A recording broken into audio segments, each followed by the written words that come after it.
ground control to Major Tom. I think it's good to be your best critic and to self-reflect. And I am constantly learning from everybody. I'll pick up pearls in almost every conversation that I have. And when you and I are done, I will write, 3 things in my journal on, Dr. I hope number one is never agree to be on Scheinbart's podcast. No, not at all. But it absolutely. You have to be a servant leader and have the humility that you don't know everything. This is ground control to Major Tom. You've really made the grade. And the papers want to know whose shirt you wear.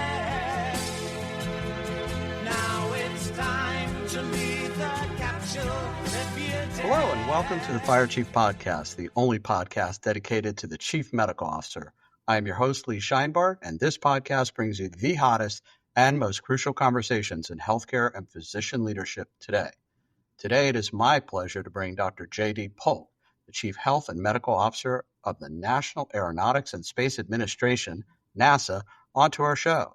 Dr. Polk earned his medical degree in osteopathic medicine from the A.T. Still University in Kirksville, Missouri.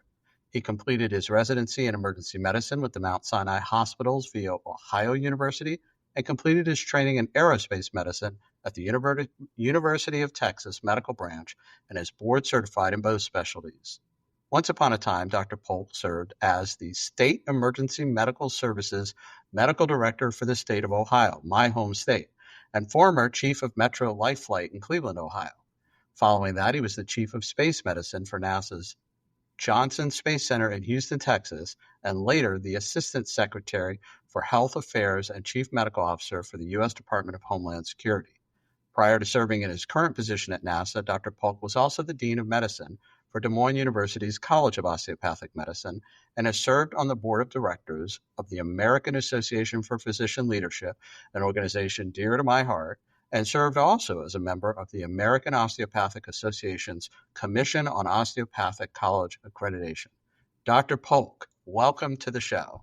Lee, so good to see you again, and thanks for having me. And well, I think we just took up the entire show just with that bio. So yeah, I'm going to have to cut that down a little bit. Well, there's one missing piece. Would you share with the audience what does JD stand for? I always tell people I have to know you better before I can tell you that. Because that's how I screen my calls to figure out who actually knows me or not. When they call and ask for Jim or James, I know they don't know me at all. And it stands for James David. Wow. I'm honored to know the secret name, now the secret password. I mean, we've talked half a dozen or more times, but I finally got the inner sanctum language. So appreciate that. Absolutely. So let's give the listeners a little bit of a background. And I don't know the answers to these questions myself. What are the top 3 or 4 key responsibilities of being the Chief Health and Medical Officer at NASA? Yeah, it's an odd intersection between research, medicine, engineering, and so there probably, if you had to cone down to 3, there's a lot of responsibilities, but the biggest ones are keeping the astronauts healthy and being the waiver authority for astronauts, directing the care that is going on to any NASA spacecraft. That includes Orion, that includes the space station, all the vehicles in development. But we also are the technical authority, or what we call the health and medical technical authority. Engineers are great at building rockets and engines, but not so good at that squishy thing that rides in the rocket. And so getting all the human factors and human systems engineering, how many G's a human is at the human tolerance, all of those things. Human beings aren't Six Sigma like the rest of engineering. I can't take a human being and put them to failure like you can an engineering part. And that's a lot of what we do is interpreting human physiology for the engineers as they design and build a spacecraft. And then we kind of oversee a lot of that technical aspects, that interface with the human being. And then we also do the occupational health side on OSHA. We have 10 NASA centers that we oversee the medical care at for all the employees that are through NASA, and try to make sure that we are compliant with OSHA and that we are keeping our mishaps and other things down to a minimum. As you can imagine, when you're building rockets and doing all sorts of things at multiple different centers, there's the capacity for those mishaps to occur. And we do a lot of interventions and work with our safety counterparts to try to keep the workplace as safe as possible. We've had several guests on the show that are former flight surgeons that served in our military, our armed forces, and there are some parallels here, but there are some distinctions. And I remember you sharing with a group of us once about things that happen in space that, for example, if something very critical were to happen at the International Space Station, for example, there are certain parameters that challenge all of you to figure out what is the right thing to do. If you scratch your cornea, for example, you can do something in space about that. But I don't know if you want to elaborate on some of those real hazards that complicate both mission success and health and human safety. Yeah, the environment of space really does change everything. And like the example you used of scratching your cornea, most people think, well, you'll put some Tobrex eye drops in there and it'll heal if it's not too deep. Well, the aspect of putting eye drops in an eye in space is not very easy. Eye drops don't drop. So you got to squeeze a ball of the Tobrex, and the astronaut, puts their eye in, and surface tension actually allows it to adhere to the eyeball. And, we just had this discussion with a group of researchers earlier in the week where we talked about intubation. They said, well, what if you intubated an astronaut and you were going to go do surgery? Well, when you intubate somebody with 100% oxygen in a spacecraft that is an enclosed environment that's at 21% oxygen, like on the ground, 14.7 and 21, you can only keep them intubated for so long before all the bleed-off oxygen, if it's not a closed-circuit ventilator, starts to raise the oxygen in the cabin, which then takes you to the fire limit. And you have to add nitrogen to the stack in order to lower the fire limit, and trying to figure out the volume and the pressure and get all of those correct. And so it's, everything that we do has to take that environment into account. And, the microgravity is a big thing as well. And as you mentioned, there's a lot of key differences perhaps between us and our military counterparts. Very often in the military, we're a preventive medicine flight surgeon because the missions are very short. You have to keep somebody on a sortie in an aircraft healthy for a couple of hours. And we're keeping people healthy in an environment for months to a year or more. On some of these space flights, and there's a little mix of internal medicine with bone loss and decreased cardiac size and decrease in preload, optic nerve edema, and increased intracranial pressure with that fluid shift. There's all sorts of things that occur in that realm. There's a little bit of emergency medicine when they land and you're having to do IVs and other things to resuscitate them to make sure they're in good shape. So it's an interesting specialty. I always tell the medical students, it's like taking Guyton's physiology and just exploding it, because almost every physiologic parameter or every chapter in Guyton is rewritten for spaceflight because of all the challenges that occur in microgravity. Yeah, they would prefer to blow up the examination and skip that part because that is a challenging course. But, you also allude to, and I'm curious about, the physician responsibility that you and your team have relative to mission responsibility. So in military service, if the mission is short and the flight surgeon is signed off, that the pilot is capable of carrying out his or her duties, may be true that the astronaut, the carry load, the squishy load, is capable of participating, but the mission has a priority because of the logistics. And so I wonder if you have any experiences or stories relative to choosing mission over person, limb versus safety, and things of that nature. Yeah, that's a great thing. We do serve two masters, the mission and the patient. Now, obviously, we do everything to get the patient healthy. And probably one of the there's two startling statistics that most people are always enamored by. One is that we are able to get 98% of the astronauts back to flight if they have a medical issue. And part of that is altruism, wanting to make sure that the astronaut can fly. They've worked their whole life to do this thing. But part of it is also mission risk, to make sure that somebody who's been training for 5 years is going to go do that mission versus somebody at the last minute who gets rolled in, who may not be up to the same training or par. But also, we've spent millions of dollars training that person over the last 5 years for that mission. And, to go ablate somebody for AFib or A-flutter to the tune of 50 grand is cheap by comparison to the millions that we've done to put somebody in. And we have had cases where we have had to remove an astronaut from flight, and we don't do that lightly. Usually that occurs when we can't remediate their illness or disease in the time period before their flight occurs. And hopefully we'll recycle them in the queue later after we're able to remediate and fix whatever we can. But it does occur, and you have to take, unfortunately, the mission into context as well. We will meet with the head of the astronaut corps. We'll meet with what's called the associate administrator at NASA, or with the administrator at NASA, to go over what that risk is, so they can weigh risk on risk. What is the risk of removing that person who is highly trained from that mission versus the medical risk? But we have had to make those decisions before. They're not done lightly at all. But when they do occur, you have to also balance the risk to the other crew. That if this person has a medical issue that could imperil either the mission or the other crew, then that has to go into the equation. And in military, sometimes you've got a host of other pilots, F-16 pilots or somebody else that might be able to fly that mission or that sortie.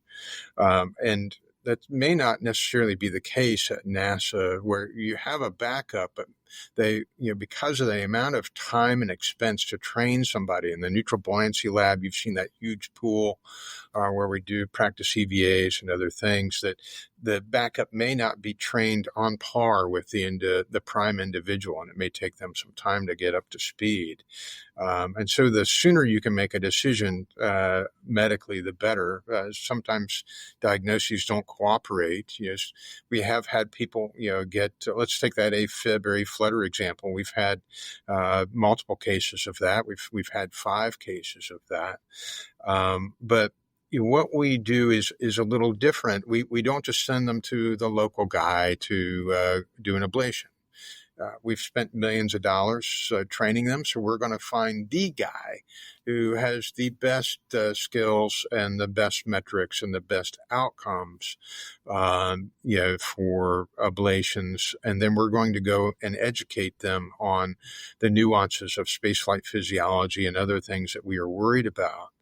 So that, we decrease any risk or risk to outcomes there. An AFib or A-flutter, very often, first, when you catheterize somebody and you go up into the right heart, you ablate the right heart, and you poke through the atria and ablate any foci that are on the left. Well, that poke through the atria can create, a foramen or an area for nitrogen bubbles to pass through. And so we had to work with folks to make sure that the catheter that was going to be used to poke through the atria was the smallest of size, in hopes that hole would heal and not be enduring and create a nidus for nitrogen bubbles to go through when you've got somebody in a spacesuit where that bubble can then go up to the brain.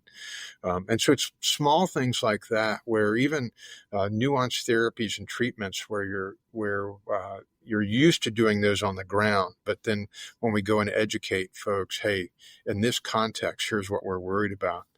They're always amazed at all the different things that spaceflight really adds to the dimension of medical care and treatment and considerations when we're taking care of folks. But we So do you're not our average flight surgeon by any stretch of the imagination. well. I don't know about that. I would say that the cadre we have. I'm privileged to lead this cadre. There are folks that are multi board certified, in hyperbarics and aerospace and their prime specialty.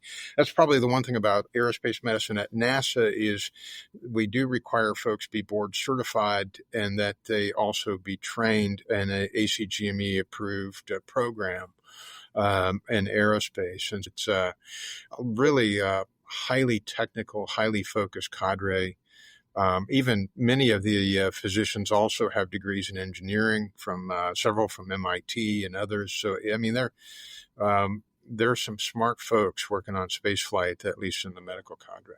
Yeah, there are so many leadership lessons here for the average hospital chief medical officer. You want to credential the right people. You want the right people in your facility doing the right thing. So NASA as an agency also wants the skilled, trained, technically competent individuals signing off with a deep bench knowledge of aerospace medicine, as you just alluded to. Let's go back just a moment in this leadership lesson. You talked about risk on risk. In our training, before we get into our adulthood, a lot of the things we're taught are that premise, do no harm, risk-benefit ratio, and as physicians, we will be trained again and again and again to perform something to the extent that we can accomplish that and minimize harm or minimize risk. But in aerospace medicine, when we're comparing it to the mission, as you said, risk on risk, mission versus man, gender non-specific here, the squishy versus the hard. And I do know that our listeners are in these ambiguous spaces of leadership. The organization is going here. The organization has certain needs and responsibilities. And then there are needs and responsibilities relative to patient care. And leadership requires a skill set of dealing with that ambiguity and knowing a process by which we can make the best decision under the parameters by which we're making it. And I really value that story because I think our listeners, when they think about it in terms of their leadership responsibilities, it'll be a little bit easier for them to process how decisions get made when you go beyond training and get into a leadership responsibility. Does that make sense to you? Yeah, absolutely. And we take that risk and we try to take medical risk and apply it in some of the same terminology that our engineers use so that they can compare apples to apples. And at NASA, we use a 5x5 risk matrix with consequence on one side and likelihood on the other. And we use green, yellow, red stoplight chart. And as you get closer to that 3x5 and 4x5 risk, then you get into the red. And we have what's called fault tolerance or reliability that we have to use in spaceflight. And so I'll give you an example from the aviation industry. When a aircraft, if you and I are flying to Orlando tomorrow and the gear doesn't come down, the pilot doesn't come on and say, "Hey, sorry, it's a bad day to fly today. We're all going to die." You have a backup hydraulic system that will try to lower that gear. And then thanks to or after the Sioux City, Iowa mishap, there's actually a second mitigation step where they could potentially manually crank that gear down. And so that's called two-fault tolerance. You have your initial system, and then you have a backup that's one fault tolerant, and then a second backup, which is two fault tolerances. And we do that in medicine, but we don't call it the same thing, right? So, somebody comes into the emergency department tomorrow, and I got to intubate them. Well, I've got my laryngoscope, or my video scope. If you're in the high tech emergency department, but if I can't get the airway, I could do an obturator airway. There's a second fault tolerance, or I could do a cricothyrotomy. That's dual fault tolerance. If I can't get that airway, we don't say, sorry, it's a bad day. I couldn't intubate. We're done. Sorry, it's a bad. Right, right. We call it quits, but we don't call it that same thing, right? But it is the same. It is the likelihood of a difficult airway is not zero. And the consequence is very high if you can't get the airway. And so for things that are in the red, like a difficult airway, we have fault tolerance as well. But we don't use that same language or speak, but it's exactly the same concept. Yeah. So in leadership development, physician leadership development, and when you sat on the board at AAPL, one of the things we want to impart to people is you have this mysterious medical language that you doctors can talk about with each other and nobody else understands what you're talking about. But in administrative settings, financial settings, organizational, operational project settings, you as a physician leader have to learn a new language. To your point about speaking like the engineers, they need to understand what you're talking about. So it is incumbent upon you as a leader to talk and know their language, right?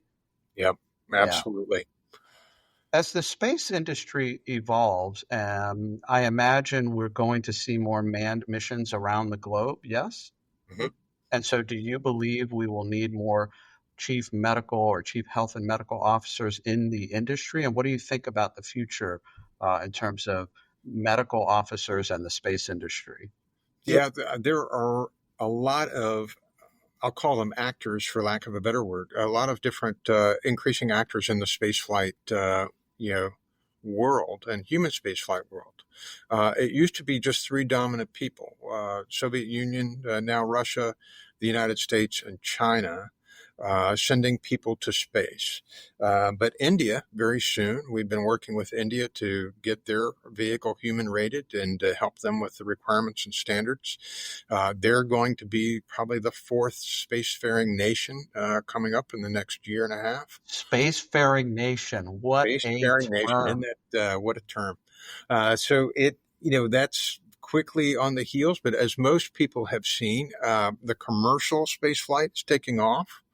And it took off at a fairly rapid rate. When you think, I think most of us thought it was going to be just suborbital initially. Go up 4 minutes of weightlessness, like you see with William Shatner or Katy Perry or whoever up in space, and then down, right? And so you don't have to really do a lot of physical exam or credentialing or things to make sure somebody can tolerate 4 minutes of microgravity. Yeah, that's a pretty low threshold to meet versus spending a year in microgravity. Right. But also rapidly, those flights, although they've been flying a lot of people, you've probably seen with Blue Origin going up, sending multiple folks up, Virgin Galactic doing suborbital flights. But very quickly, we saw SpaceX go to the Polaris missions that Jared Isaacman had funded, which were orbital missions, and the first commercial private spacewalk that he and one of his crewmates performed. Axiom contracting with SpaceX as their vehicle to ferry astronauts to the International Space Station. NASA now also working with commercial entities to empower and help fund commercial space stations as a replacement for the ISS, potentially up to 3 commercial space stations. And so it's really morphing rapidly into a commercially viable spaceflight field.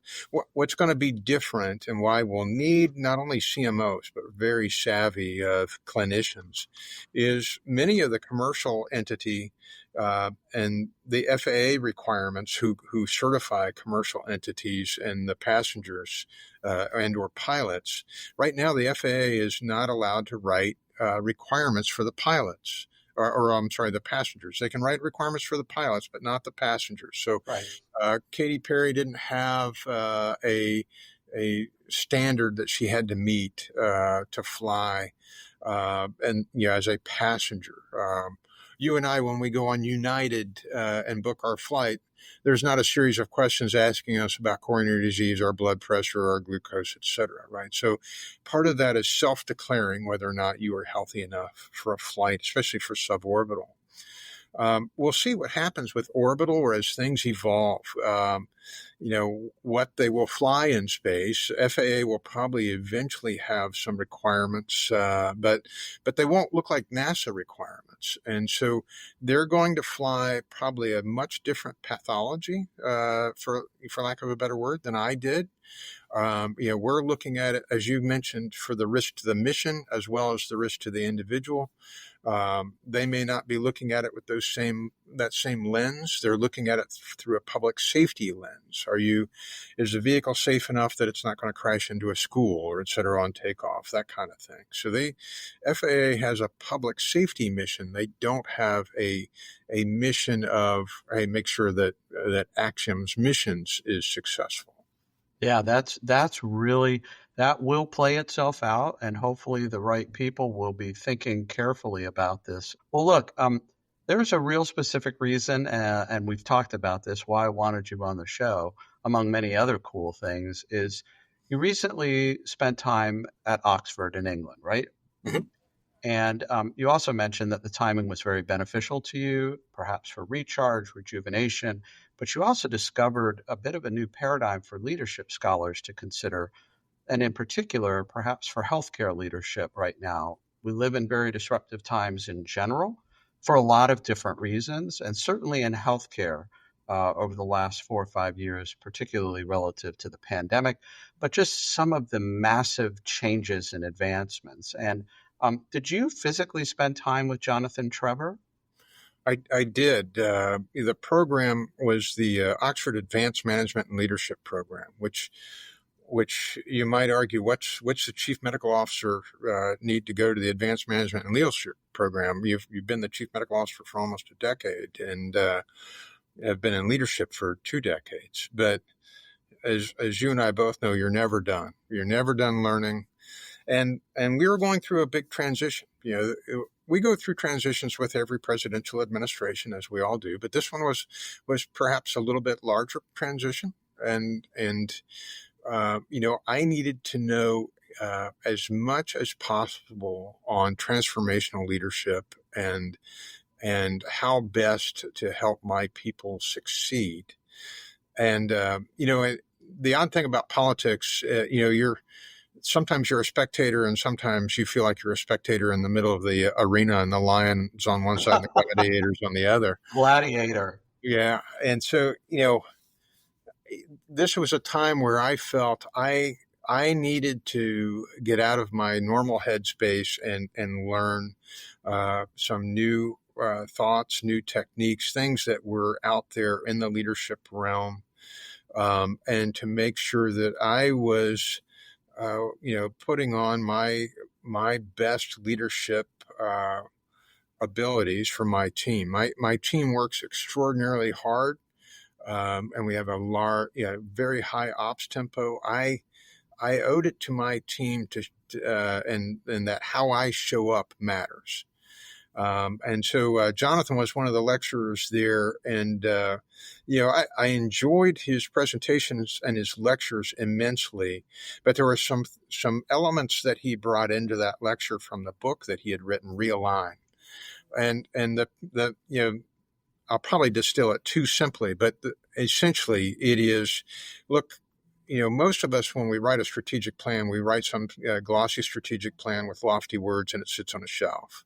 But really, in leadership, there's always something occurring, whether it's, competition builds a freestanding ER a block away, or there's a pandemic, God forbid, or, you've got a massive budget cut, or you've got X or Y, or you've got a problem on the HR side. There's always something that's going on that is testing whether or not your ability to lead and keep your alignment towards your goal and your purpose. And so you're never quite done. You always have to go and reevaluate and at multiple different periods to see, are you aligned or do you need to realign to keep that North Star and that purpose moving? And some of the tidbits, I won't share all of them because people probably need to read it themselves. But that book particularly resonated with me for what we're going through right now. But there's some elements to that I had to reconcile. That there are things that are beyond my control. I don't control Congress. I don't control the White House. I don't control what the space policy is going to be. But those levers that are within my control, I need to look at, and I need to think outside the box if there are other levers that I've not even, sampled or thought about, and try to do everything that I can to realign the organization with the tools that we've been given to the purpose that we need to execute, which is flying people safely in space. And so I got to tell you, there were phenomenal amount of lectures and learning at that course. It was a month long. The first week and a half was challenging because they really break down some barriers. When you go in, no one's allowed to have a title, so nobody. There were CEOs and presidents, and I think I was the only CMO. But I was just one of two physicians in the class. But nobody was allowed to share their abstract of what their CV was, or et cetera. And then we were sharing a lot of personal fears, details. We got into how do you lead, but also if you're not leading yourself well, you can't lead other people. And you and I know that firsthand. That if your own life's a train wreck, whether it's your marriage, whether it's your physical health, whether it's pick something that acts as such a distraction that if you can't lead yourself, you're not a very effective leader leading others. And so there's a lot of things there that just resonated with me throughout that program. But Yeah, when the AAPL approached me to redesign the Chief Medical Officer Academy, one of the things we agreed upon was to structure that this is about the role, but in disguise. It'll be a leadership program where we're talking about self-leadership, leading others, leading teams, and leading the organization. And it starts at that basic leading of the self. That sounds like a phenomenal program. And you articulate another key leadership lesson. And that is, you said you're never done, which I agree with. And it is an imperative to continue to learn how to lead. And what I understand, and I will be reading probably both of his books, starting with, I think he wrote the book called Align or Alignment. Yep. And he had this light bulb epiphany later.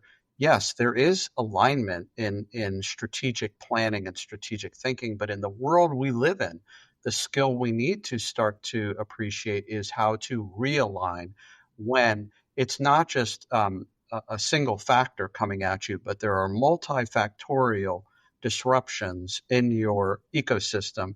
And it's like guiding that cruise ship. And you know this in spaceflight, 1 degree can cause you to go thousands, and in your case, millions of miles off course. Yeah. Yes. So a lot of leadership lessons there. And I will encourage the listeners to pay attention to what Dr. Polk is talking about, which is you're never done. Be curious, always learning.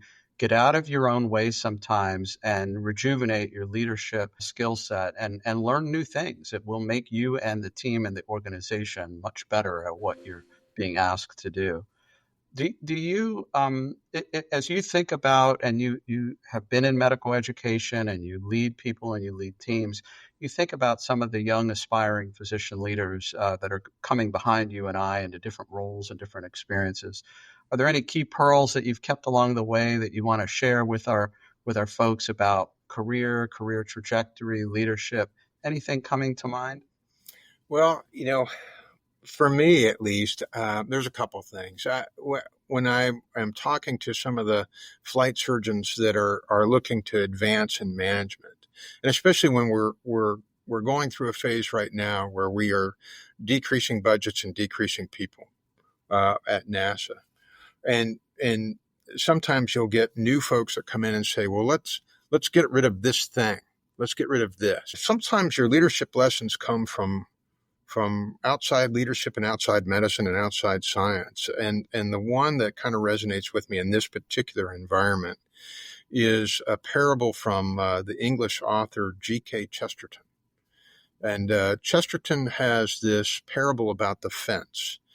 And the parable is you're going down a path and you see this fence or this gate that is blocking your way, and your first instinct is to eliminate it, just get rid of it. And Chesterton says, I'll let you get rid of that when you can tell me why somebody put it there in the first place.